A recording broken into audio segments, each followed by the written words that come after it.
Hi guys, so recently Facebook banned people on the right and Louis Farrakhan under the guise of hate speech. They pointed at some very vague instances that don't really make sense, but who they banned was Louis Farrakhan, which still drives me nuts because he is not right-leaning or alt-right or far-right or anything, and they're calling him far-right.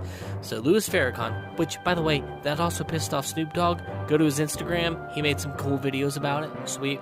So go, look at Snoop Dogg's Instagram if you haven't already.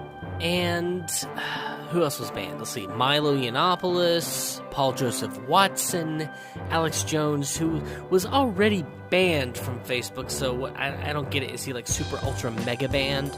I guess maybe they're saying he was also banned from Instagram, which I guess he wasn't banned from. Or I don't know. Anyways, they did this, and what's really weird to me is I've seen many on the far regressive left, the quote-unquote progressives. I've seen them brandish a libertarian, conservative, right-wing, classical, liberal principle and speak to the validity of a private business and its right to ban these people. To which I say, fair point, but my lefty pals, if you don't stick with your principles when, say, I don't know, a guy doesn't want to make a cake for a gay couple, then you cannot be taken seriously. Even though you and I both think not making a cake because someone is gay is pretty ridiculous, you should still stick with your principles, please. You believe the government should force the man to make the cake. Thus, you should believe that the government should force Facebook, Instagram, and all the bigwigs not to ban InfoWars. However, this puts conservatives in quite the conundrum because, one, they are screwed on principle because they stand by the idea that the government intervention isn't necessary here. Regulation's bad, free market good, that kind of thing. But I believe there's a little bit of nuance here to get both you guys off the hook. Facebook, Instagram, and all these major social media platforms are not only businesses, but they're forms of expression and communication, and there could be some constitutional rights infringed upon if they ban you. Imagine if you worked at McDonald's and you did your job, didn't break the rules, then McDonald's changed the rules so that suddenly what you did at work 3 years ago was breaking the rules, and then they decide not only to fire you, but to coordinate with Burger King, Wendy's, grocery stores, and other big names to make sure that you are banned from food permanently. Not only that, but let's imagine you're just a customer, and they decide they're just going to ban you because you agreed with the worker who was fired. That is what's going on currently.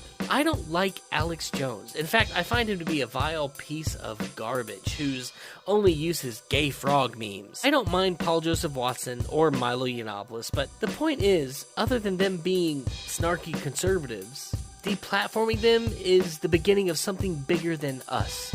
This is war. This is a war against censorship. I will fight tooth and nail to get Jones his platform back, even though I find him disgusting. Because to me, sunlight is the best disinfectant. Let the man show how ridiculous he is. Never silence your enemy when he is making a mistake.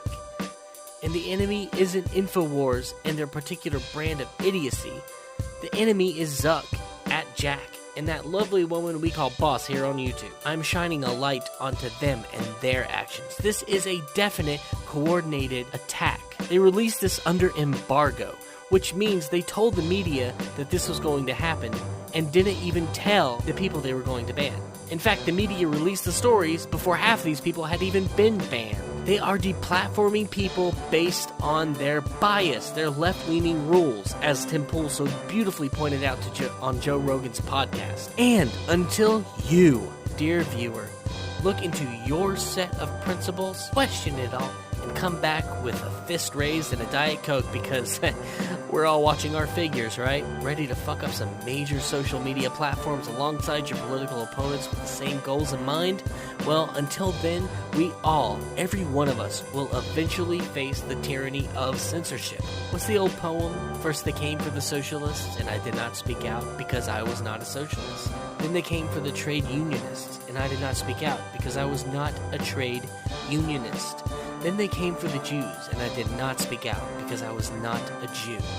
Then they came for me, and there was no one left to speak for me. That is what we're heading towards. I don't want to see that. Thank you guys so much for watching. I'm going to be uploading videos more like this every other day. Topics will vary. I'm a big fan of the entertainment industry, so I will be breaking down a lot of different things.